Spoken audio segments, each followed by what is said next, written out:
Alright then guys, welcome to the video, welcome back to the channel, and Tom is back. Still here. With this video today, actually, we're going to get Tom's reaction to driving my Civic Type R EP3. Have you ever driven a modified one? I don't believe so. I think everyone's been in a modified one at some point. I've never been out in yours. Yeah, that's true. I've never been. I think I've sat in it, see what happens. I mean, it's going to be a lot quicker than that, let's be honest. Some little backstory here. So I've known Tom, this is scary, I worked this out. I think we've been friends for 16 years. That's a long time. We're getting old. Yeah.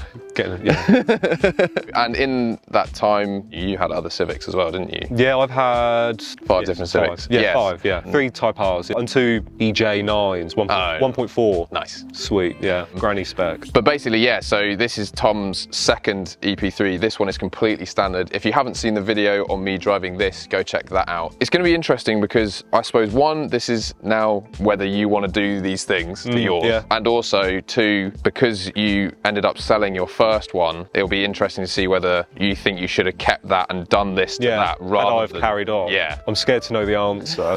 So I think I know what the answer's going to be, and I don't know if I'm ready for that yet, so it could be emotional. Right, well, let's do a quick walk around of this car if you are new here, and then we'll jump out on the road. This is the engine bay of my Civic Type R EP3. So we've got a Tegiwa Induction Kit running into a Skunk2 Ultra inlet manifold running into the engine, which has got some Skunk2 drop-in cams, and then we've got a solid fab big bore manifold running into a solid fab super silent 3-inch exhaust. Those are realistically the power mods that you're gonna experience today, Tom. Yeah.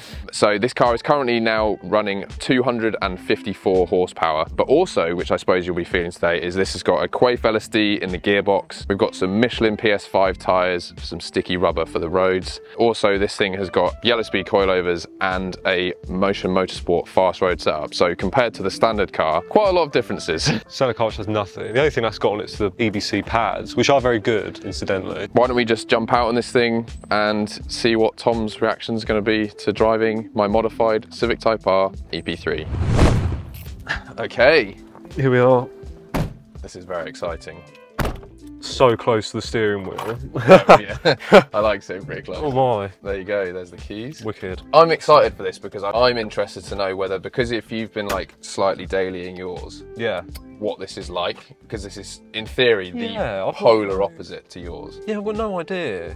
Just try not to ruin all your hard work for Yeah, please don't crash. Yeah, I'll do my best. Your steering wheel says Momo as well. Yeah, so this is a Premier Edition. Oh, because okay. the one that came in the car, like all of this, like was like missing leather and stuff. Oh right. So now this was pretty fresh, and now that's me doing that. That looks really like stubby. Yeah, so this is the Acuity. They basically say it's like 15% shorter throw because of how much lower it is. Link down below if you want to pick one of those up. Are you happy already? Yeah. So the car has been running, so it's not like we're doing this straight on a cold engine. Ooh. So yours starts up quicker than that is like instant. Like you look at the key and it's like running already. Oh, wow. Yeah, it's quite clutch as a. What clutch is it? Standard. Clutch. Yeah, just. That feels super light. I'm gonna move the mirrors. I'm just gonna adjust everything so I know what I'm doing. You might not need to readjust the spoon rear view mirror because it's super wide. Oh yeah, that's weird. What the fuck? What gear am I in? That's first there, isn't it? Yeah, it looks like it. Here we go. Here we go. What's gonna happen? Nothing bad. Really weird being in a loud car. Yeah, so yours is like completely everything standard, like standard exhaust, everything. Do you think the engine's way louder? Yes. So as soon as I started it for the first time with the cams, I was like, this doesn't sound right. Something's wrong, yeah. But it's actually how it's supposed to be. Seats are very nice. They're very. Like, these are like, it's one of my favourites. Like, yeah. It's one of my favourite things I've done. Yeah. These seats are so good. It feels like pushing my legs together a bit, but I don't mind that because you feel quite secure. The only thing I've really noticed now compared to the ST1000 is that I do feel like I sit quite high up in this car, which isn't the seats, it's actually the seat rails because this is just Premier Edition seat rails. I know what you mean about the vibrations now with the mounts and stuff. So yeah, you just feel like everything's shaking, which I actually don't mind. I think you feel a lot more like part of it, but I can see how that would annoy people for a daily. I might give it a little. Yeah, go for it.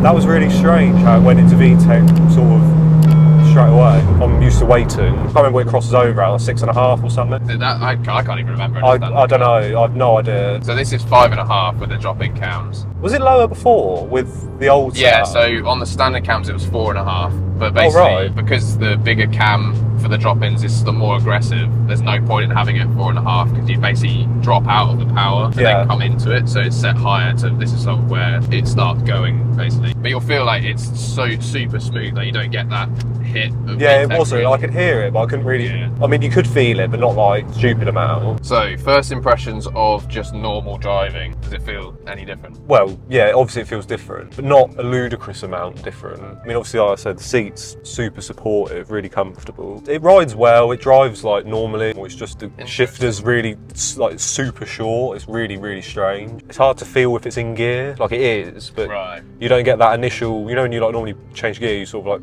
put it in, then it drops in a bit. It doesn't have that drop-in feeling, it seems. A bit of vibration from the engine. There's a bit of the throttle response is like mad. In the silver EP3, that's normally aspirated. So sometimes like you touch the throttle and you're revving the clangers off of it before you even move. Been used to that for someone having a turbo car. So Tom's also got an FK2, so there is a video on that as well if you want to check that out. It must be mad coming back down to something like this from like having the torque of a turbo engine. Oh god, yeah. Yeah, we've got a Honda E in front of us, so slightly slowing us down. Saving electricity. Or you might be able to overtake. We might be able to, that'd be fun. Let's go.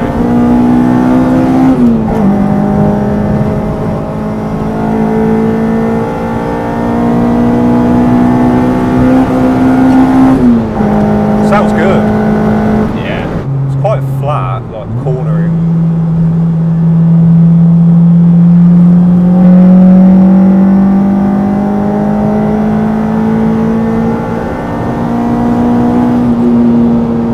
A little bit faster than a standard one. It is a bit faster.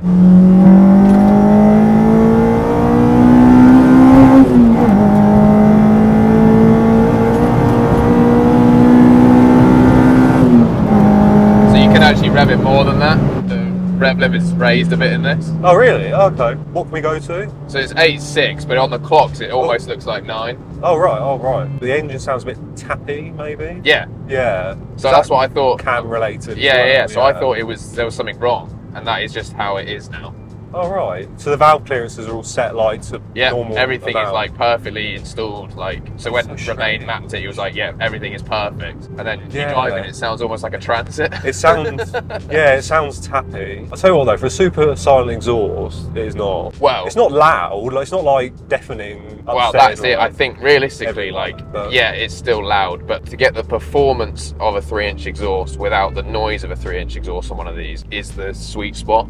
Yeah. Because it's never going to be quiet. These need the big catback to be able to get that power. Yeah. And so it's sort of like finding the balance between the two. And especially compared to the spoon system, it's so much quieter. Like, we're not going to offend this horse. The horse loved it, man. Got 254 of his mates in the engine bay. Yeah. There's always going to be some sort of compromise somewhere, and I think this is the perfect balance that's like the least amount of compromise of livability when still looking for the power. Okay. You can do it launch control if you want. Right, how do we do this? So you go into first. Yes. And then just hold the clutch down and put your foot flat to the floor. It should hold it. Let's find out. Just hold it. There you go. Yeah. And then...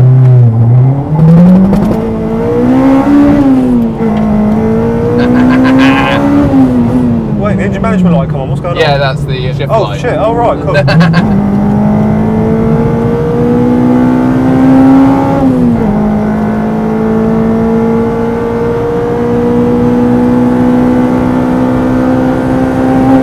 Just keeps going, it's mental. Fourth gear is just crazy in this.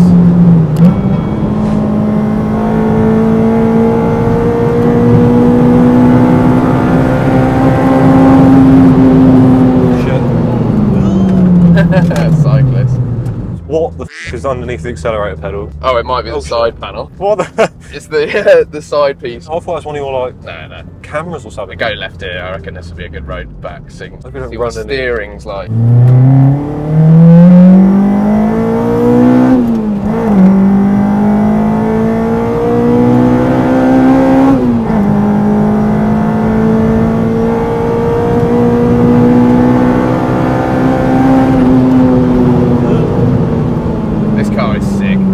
Even for the passenger seat, it's just rad. It's pretty wild. I was expecting it to be so like hyper aggressive.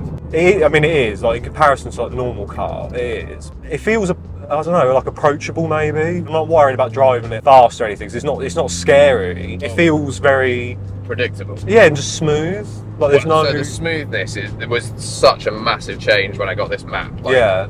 It feels effortless. Yeah, it's just smooth. But then not even like from an engine point of view, like the diff and stuff. Like I'm not feeling it. I'm not noticing it, but you can tell it's there. Yeah, it's not grabbing you. No. What I've tried to make this is like the balance between a dailyable.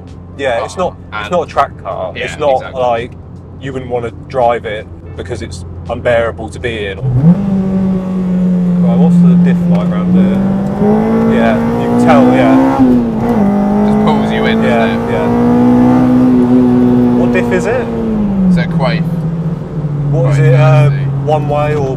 I'm not actually too sure. I don't really know if I want to try. All I really know is it's out of Tom Peck's old EP3. Okay, yeah. I bought the box with the LSD in it because my gearbox, third gear, was starting to crunch. Okay, so yeah. I basically just went box off, box on, rather than like replacing it in mine. Yeah, you can feel it because I think if we'd have done the same thing in like the silver EP3, it'd just been like understeer over the opposite side of the road. Yeah. Like, it is grippy. The coilovers aren't ludicrously bouncy either, which is another thing that I thought we'd experience. If you took the noise away from this, it's not too dissimilar to the stock one, I don't think. In a good way? In a good way, yeah. Like I say, it's not like violent or anything. I suppose what I wanted to make this was an enhanced version of itself anyway. Yeah, I think that is probably the best way to describe it, because it's all the little things when you drive the stock one, or one that's probably not had a similar level of work carried out on it, like the diff and having the fast road setup and stuff like that, because it feels a lot more planted. I will say that. It does feel a lot better through corners, because I don't know how to explain it. On a standard one, it feels like the car's lifting up a bit. You don't really get it as much in this. I think this is good. I like it. I think there's probably not much more you could do. Power-wise, this is it. This is done. Yeah. The handling, I don't really think needs anything else. Because beyond this, I feel like it's just pushing it too far to being a track car. I like the fact that it is dailyable. I've been trying to get the balance right, so it's still super fun to drive, but yet it's not so annoying where you don't want to daily it. The big question is, do you think it's worth it? I suppose for the amount of money that's been spent to make it like this compared to the standard one. How much have you spent again? That I haven't fully worked out since doing all the cams and the exhaust and everything. So that will be a video coming in the future once I've actually like finished the car. It's a lot. It depends if you want to price it as just the suspension and exhaust engine stuff, separate from the seats and like all the cosmetic stuff. Like yeah. I mean, it's still going to be like, I'm going to throw a number out, which is probably wrong, but it's probably like 8 grand. That might be a bit much actually. 5 to 6 grand. You could potentially recreate suspension and engine setup with this. It might be more. That's me trying to figure out the maths in my head. It's probably more than that, to be honest. Right. This is better in like every department than like the standard car, obviously. Like, it just goes without saying. So like realistically, if you didn't do the cams, it'd be 10 horsepower less, but realistically it would probably drive pretty similar. You wouldn't have the rattling sound from the cams. Transit that. I know what you mean. Yeah. It does remind me a bit now you said it. Well, yeah, so I suppose another way of phrasing it is, would you do it? I think if this was maybe 5 years ago and I still had my first one, black one, right? Yes, I would definitely do it. If like Vtec is your life and you must have it, then I suppose yes, you've experienced something different since. All right then guys, so we're back, and basically Tom, what do you think compared to the standard car? Compared to standard, drivability is a lot better, much more power, in a much more usable part of the rev range. You don't have to go mad just to drive about in it, which is cool. Feels nice suspension wise. The diff makes a big difference. Yeah. And I think that's something that Honda really missed. It must have been like a massive decision they had to make cost wise, but I think every car would have been better off having the diff. Yeah, like they obviously just saved that for the JDM ones. Yeah, just in general, like you say, with the enhancing it, I think you've nailed it really. Like you have made every little bit of it better. Yeah, maybe some better brake pads, but other than that, like handles nice, sounds cool. It's not ridiculously loud. Like I use it every day, so you wouldn't want it to be much louder. But yeah, that's why I changed to this. Yeah, it's nice, and like I said in the car, if Vtec was your life and you had to have one of these and you had to make it as sort of capable as you can and not break the bank, you do this. Yeah, I quite like it. It's just... You wouldn't spend the money now? Not now. 5 years ago when I had one, yeah, I think I'd have done so. But at this point in time, as we're going to like move on to with my other car, yeah, that's what I'm used to, and like I've been spoiled by it. I think you'll be enlightened by it. I was expecting it to be a lot more raw. Well, like more tracky kind of. Like, yeah, like suspension-wise, like super like harsh, really like bone shaking, like deafening. But in reality, it really isn't. It's just turned everything about the normal car up a bit in a good yeah. That's cool, because that's basically the idea of it, because I didn't want to go with some sort of super aggressive car. So the fact that it comes across that it's basically just an enhanced and not unbelievably annoying version of one is cool, because that's basically what I was going for with it. No, I think you nailed it, really. Well, there you go, guys. Hopefully you found this video enjoyable. It was certainly fun for me to be in the passenger seat of this thing for once. Let me know down below if you found this video entertaining. Don't forget to subscribe if you want to see more videos. We've obviously got Tom's FK2 video and also Tom's standard EP3 video as well. There's plenty of other content on this car and my S2000 on the channel. So go check that out if you're interested in more stuff from me. Like this one, and I'll catch you guys in the next one.